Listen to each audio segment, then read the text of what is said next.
What's up, Emorations tribe? Welcome back to Emorations, the corner of YouTube where we get real about what it means to be human. If you're new here, hit that subscribe button, join the tribe, and buckle up, because we're about to dive deep into the wild, messy, beautiful chaos of your emotions. I'm talking about those moments when your heart's pounding, your stomach's in knots, and you feel like you're about to explode, or maybe just crawl under a blanket and hide. Ever been there? Yeah, me too. Picture this. You're at work, and your boss snaps at you in front of everyone. Your face burns, anger surges, but you bite your tongue. It's fine, you tell yourself. I'll let it go. Or maybe you're at a family party, and your aunt makes a backhanded comment about your life choices. You fake a smile, change the subject, and pretend it didn't sting. But later, when you're alone, that moment replays in your head like a bad movie. You're mad, you're hurt, maybe even a little ashamed for not speaking up. And the worst part? You don't know what to do with all those feelings, so you shove them down, hoping they'll just disappear. But here's the truth, and it might hit hard. Those emotions don't vanish. They pile up, like dishes in a sink you keep ignoring. And every time you run from what you feel, you're not just avoiding a moment of discomfort, you're betraying a piece of yourself. You're dimming your own light. And over time, that buried stuff, it grows, it festers, it becomes a shadow that follows you everywhere, whispering, "You're not enough." That's where Jung comes in. This guy wasn't just a psychologist, he was a cartographer of the human soul. He believed that running from your emotions is like locking yourself in a cage. If you want to live fully, if you want to be free, you've got to stop hiding from what you feel. You've got to face it, embrace it, and let it show you who you are. In this video, we're diving into Jung's idea of the shadow, the hidden parts of yourself you've been taught to ignore. We'll explore why avoiding your emotions keeps you stuck, how facing them can set you free, and what it looks like to live a life where you're not just surviving, but thriving. This isn't just a lecture, it's a story, a journey, and maybe a wake-up call. So grab a snack, get comfy, and stick with me until the end. Because what you're about to discover could change the way you see yourself and the world forever. Ready? Let's dive in. Let's start with a story. Meet Alex, a 32-year-old marketing manager who's got it all together. At least, that's what everyone thinks. Alex is the go-to person at work. Always smiling, always saying yes to extra projects, always the one to defuse tension in meetings. But inside, Alex is a mess. They're exhausted, resentful, and starting to feel like they're drowning. Last week, their co-worker took credit for a project Alex poured their heart into. Instead of calling it out, Alex just nodded and said, "No worries, teamwork makes the dream work." But that night, lying in bed, Alex couldn't sleep. The anger was still there, simmering, mixed with a heavy dose of shame. "Why didn't I say something?" they thought. "Why do I always let this happen?" Sound familiar? Maybe you're not Alex, but you've had those moments. The time you didn't tell your friend how much their flakiness hurt you. The time you stayed quiet when your partner dismissed your feelings. The time you swallowed your anger to keep the peace, only to feel it eating you alive later. We've all done it. We've all pushed our emotions down, thinking it's the mature thing to do. But here's the deal. Ignoring your emotions doesn't make you strong. It makes you heavy. It's like carrying a backpack full of rocks. Every unexpressed feeling adds another pound. Jung, one of the greatest minds in psychology, had a name for this backpack: the shadow. The shadow is everything you've pushed away. Every emotion, desire, or impulse you've labeled as bad or wrong. It's the anger you didn't let out, the sadness you didn't let yourself feel, the fear you pretend it wasn't there. Jung believed that the shadow isn't just a problem, it's a prison, and the more you run from it, the stronger its hold on you becomes. Think about it like this. Imagine you're a kid and you spill juice on the carpet. Your mum yells, "Don't cry about it, clean it up and move on." So you do. You hold back the tears, you clean the mess, and you tell yourself, crying is weak. Fast forward 20 years, and you're still doing it, swallowing your sadness, your anger, your fear, because you've been taught those feelings are wrong. But they're not wrong. They're human. And when you deny them, you're denying a part of yourself. Jung's big idea here is that the shadow doesn't just disappear when you ignore it. It grows. It gets louder. It shows up in ways you don't expect, like when you snap at your partner over something small, or when you feel a wave of guilt for no reason. Ever had one of those moments where you're like, "Whoa, where did that come from?" That's your shadow knocking. And if you keep ignoring it, it's not just going to knock, it's going to kick the door down. Let's keep it real with another story. My friend Mia is the queen of "I'm fine." You know the type, always cheerful, always ready with a joke, always the one to lift everyone else up. But a few months ago, we were grabbing drinks and she let her guard down. "I'm so tired of pretending," she said. Turns out Mia's been miserable. Her job's a pressure cooker, her family's always demanding her time, and she's been faking it to keep everyone happy. "I don't want to be the drama queen," she said, "so I just deal with it." But dealing with it meant ignoring her stress, her anger, her sadness. And now she's burned out, picking fights with her friends, and feeling like she's lost herself. Mia's story is a perfect example of what Jung called the shadow at work. The shadow isn't just a collection of repressed emotions, it's a living part of you. And when you keep it locked away, it doesn't stay quiet, it acts out. It's the reason you overreact to small things or feel anxious for no reason, or wake up one day wondering why you're so disconnected from yourself. Jung believed that the shadow is like a neglected child. It needs your attention, and if you don't give it, it'll find a way to make itself heard. Here's a funny way to think about it. Your shadow is like that one friend who keeps texting you at 2 a.m. You can ignore the messages, but they're not going to stop. And the longer you ignore them, the more obnoxious they get, until they're blowing up your phone with memes and crying emojis. Your emotions are the same way. You can shove them down, but they'll find a way to get your attention, whether it's through a random outburst, a sleepless night, or that vague sense of something's wrong you can't shake. Jung's genius was in showing us that the shadow isn't your enemy, it's a part of you. It's not bad or evil, it's just the stuff you've been taught to hide. Maybe you learned that anger is unprofessional, so you never speak up at work. Maybe you were told sadness is a sign of weakness, so you never let yourself cry. Maybe you grew up thinking fear makes you a coward, so you pretend you're never scared. But those emotions, they're not flaws, they're signals.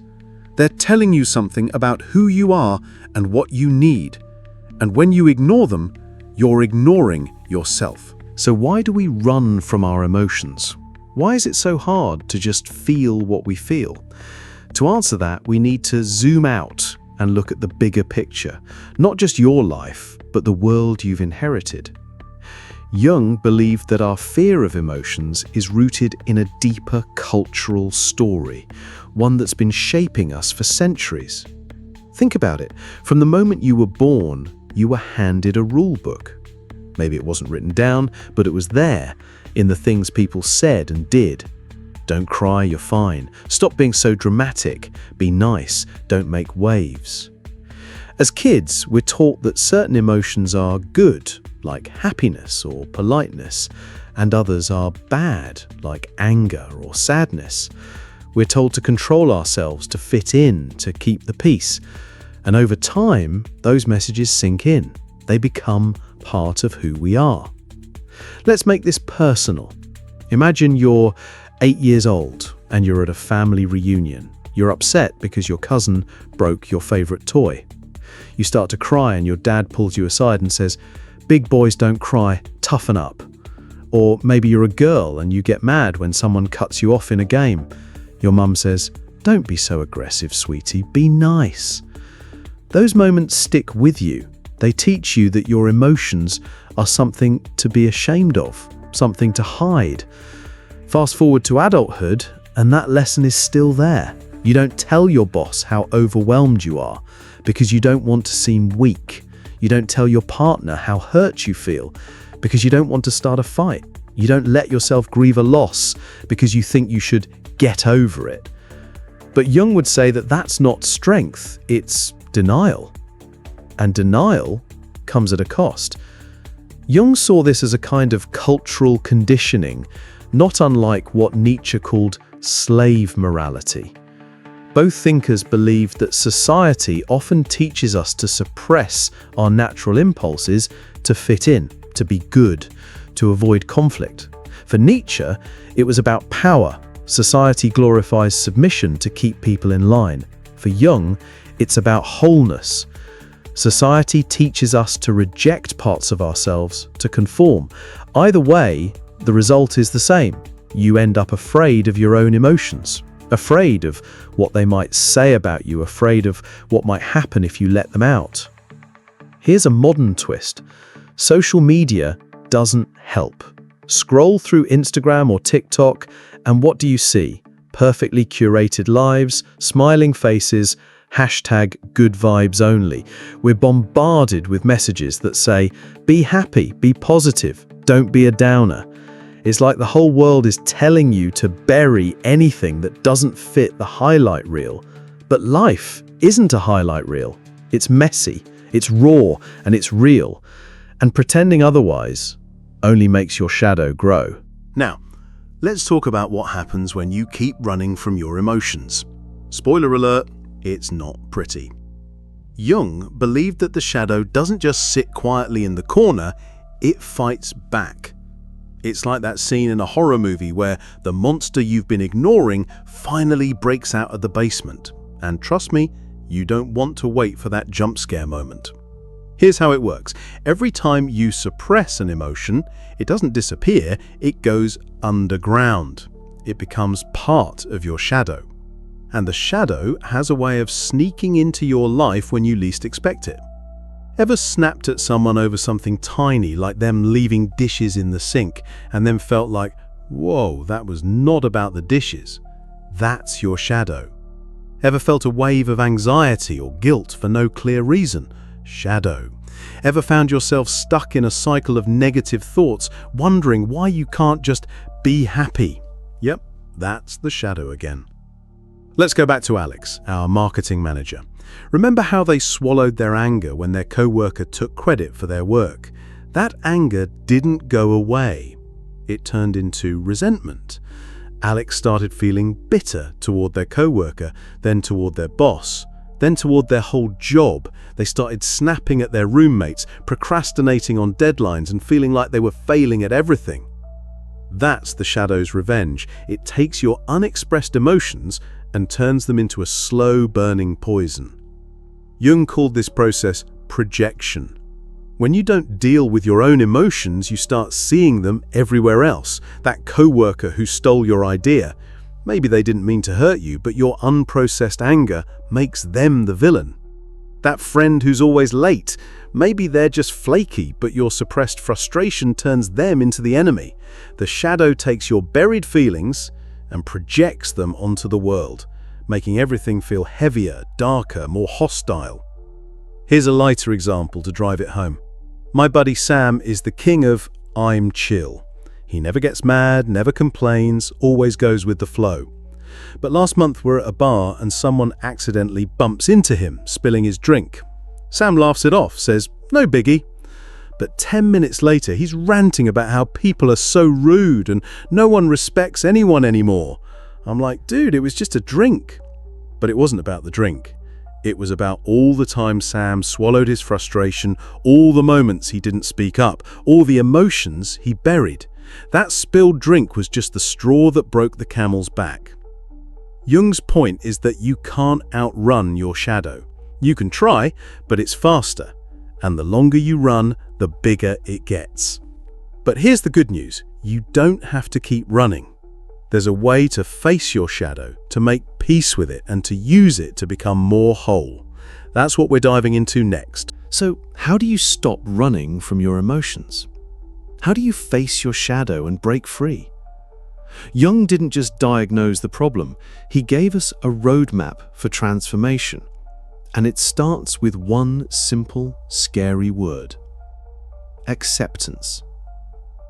Jung believed that the first step to living fully is to accept your shadow, to acknowledge all the parts of yourself you've been taught to hide. That means owning your anger, your sadness, your fear, your jealousy, even your shame. It doesn't mean acting on every impulse. No one's saying you should punch your boss or yell at your grandma.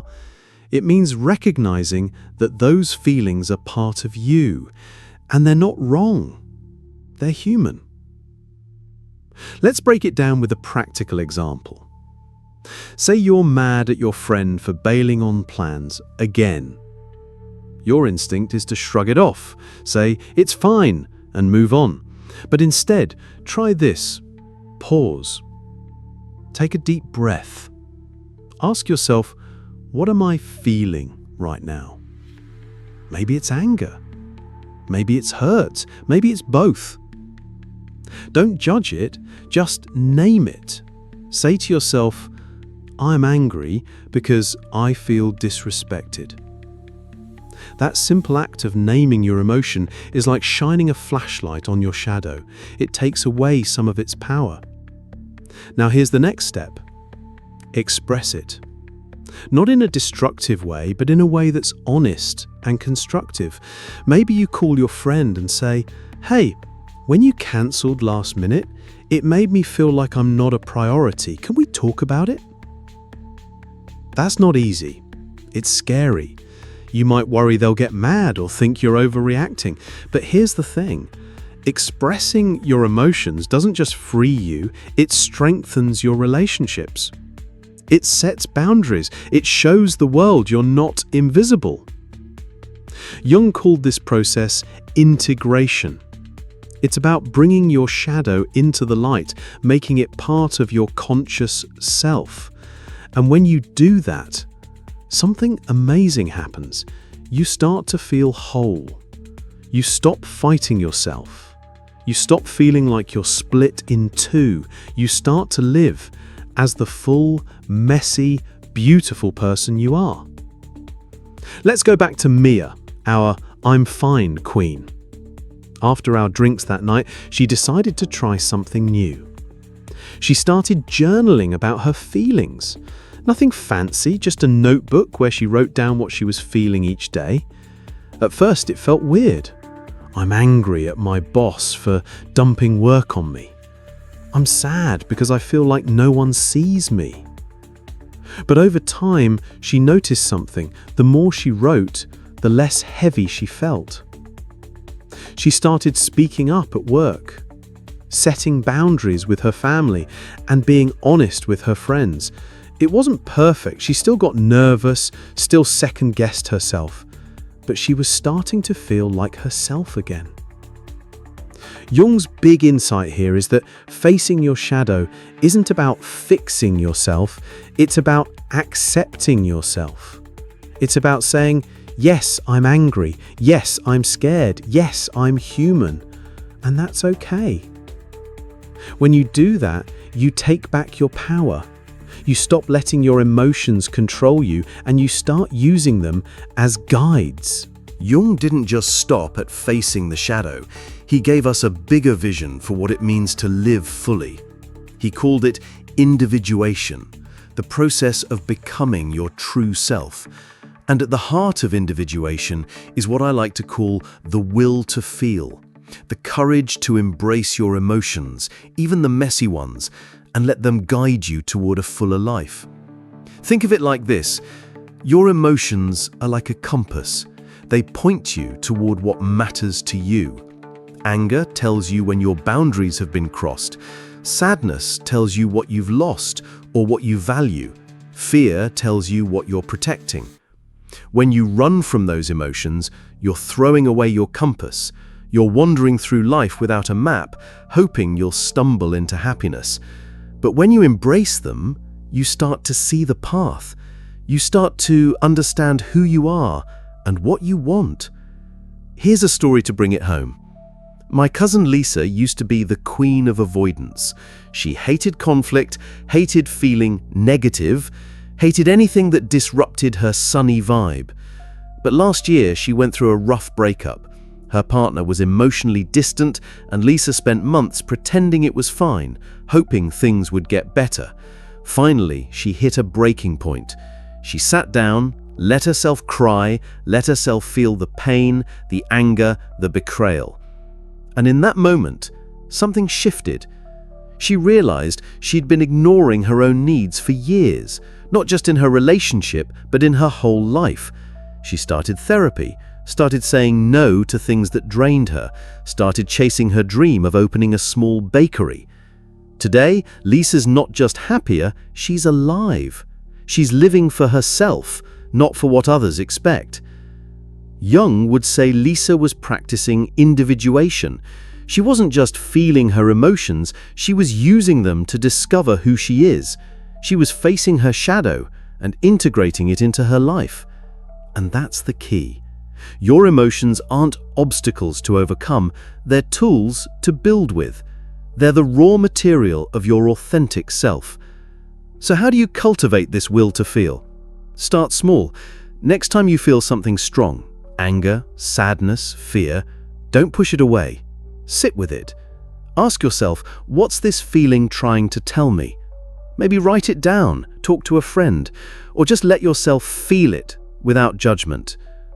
Then take one small action to honor that emotion. Maybe it's setting a boundary, having a tough conversation, or just giving yourself permission to rest.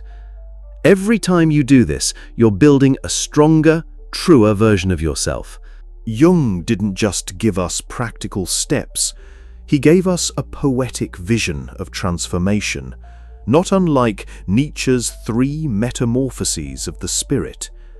While Nietzsche talked about the camel, the lion, and the child, Jung's journey is about moving from fragmentation to wholeness. Let's break it down. First, there's the persona, the mask you wear to fit in. This is the version of you that smiles when you're hurting, says I'm fine when you're falling apart, and avoids emotions to keep the peace. Most of us start here, playing the role society expects, but the persona is heavy, it's exhausting, and deep down, you know it's not the real you. Then comes the shadow, the part you've been hiding. Facing the shadow is like Nietzsche's lion phase. It's about saying no to the lies you've been told, no to the idea that your emotions are wrong, no to the pressure to be perfect. It's scary, but it's liberating. It's where you start to reclaim your power. Finally, there's the self, the whole, integrated you. This is Jung's version of Nietzsche's child, a state of being where you're not fighting your emotions or hiding from them, but living in harmony with them. You're not perfect, but you're authentic. You're not fearless, but you're courageous. You're not free from pain, but you're free to feel it, learn from it, and grow. This journey isn't a straight line. It's messy, it's hard, and it takes time. But every step you take, every moment you choose to feel instead of run, is a step toward wholeness. It's a step toward becoming who you are. Jung didn't just give us practical steps. He gave us a poetic vision of transformation, not unlike Nietzsche's 3 metamorphoses of the spirit. While Nietzsche talked about the camel, the lion, and the child, Jung's journey is about moving from fragmentation to wholeness. Let's break it down. First, there's the persona, the mask you wear to fit in. This is the version of you that smiles when you're hurting, says I'm fine when you're falling apart, and avoids emotions to keep the peace. Most of us start here, playing the role society expects. But the persona is heavy, it's exhausting, and deep down, you know it's not the real you. Then comes the shadow, the part you've been hiding. Facing the shadow is like Nietzsche's lion phase. It's about saying no to the lies you've been told, no to the idea that your emotions are wrong, no to the pressure to be perfect. It's scary, but it's liberating. It's where you start to reclaim your power. Finally, there's the self, the whole integrated you. This is Jung's version of Nietzsche's child, a state of being where you're not fighting your emotions or hiding from them, but living in harmony with them. You're not perfect, but you're authentic. You're not fearless, but you're courageous. You're not free from pain, but you're free to feel it, learn from it, and grow. This journey isn't a straight line. It's messy, it's hard, and it takes time. But every step you take, every moment you choose to feel instead of run, is a step toward wholeness. It's a step toward becoming who you are. Now let's bring this full circle. If you take one thing away from this video, let it be this. Your emotions are not your enemy. They're your truth. And when you run from them, you're running from yourself. But when you face them, you're taking a stand for your own existence. You're saying, I'm here, I matter, and I'm not going to hide anymore. This doesn't mean you need to start yelling at everyone who ticks you off or crying in every meeting. It's not about being reckless, it's about being real. It's about recognizing that your feelings are valid and they deserve to be heard. It's about setting boundaries, speaking your truth, and living in a way that honors who you are. Here's a final story to tie it all together. My friend Ryan was always the nice guy. He never rocked the boat, never said no, never let himself get mad. But last year, he got passed over for a promotion at work. Again, he was furious, but instead of swallowing it like usual, he decided to try something different. He wrote down everything he was feeling, the anger, the frustration, the sense of being invisible. Then he asked for a meeting with his boss. He didn't yell or accuse. He just said, "I've been working hard, and I feel like my contributions aren't being seen. Can we talk about what I need to do to move forward?" It was terrifying, but it worked. His boss respected his honesty, and a few months later, Ryan got the promotion. That's what facing your shadow looks like in real life. It's not about being perfect or fearless, it's about being honest. It's about showing up for yourself even when it's hard. And every time you do, you're breaking the chains of denial. You're stepping into a fuller, truer version of you. So, here we are, Emorations Tribe. You've made it to the end of this journey, and I hope you're feeling something. Maybe inspired, maybe challenged, maybe a little uncomfortable. That's good. That's your emotions talking. That's your shadow saying, "Hey, I'm here, and I've got something to tell you." Here's my challenge to you. Stop running. The next time you feel something strong, anger, sadness, fear, don't push it away. Sit with it. Name it. Ask it what it's trying to teach you. And then take one small step to honor it. Maybe it's writing in a journal. Maybe it's having a hard conversation. Maybe it's just letting yourself cry for the first time in years. Whatever it is, do it. Because every time you face your emotions, you're facing yourself. And every time you face yourself, you're getting closer to who you're meant to be. If this video hit home, I want you to do two things. First, comment below and write, "I choose to feel my truth." Say it out loud, type it out, make it real. Second, share this video with someone who needs to hear it. Maybe it's a friend who's stuck in "I'm fine" mode, or a family member who's afraid to speak up. Let's spread the word that emotions aren't something to fear, they're something to embrace. And if you want to dive deeper, check out my ebook, Unmasking the Self. It's packed with practical tools to help you face your shadow and live more authentically, inspired by Jung's ideas. The link's in the pinned comment below. Also, hit that subscribe button and turn on notifications so you don't miss our next video. We're just getting started, and there's so much more to explore together.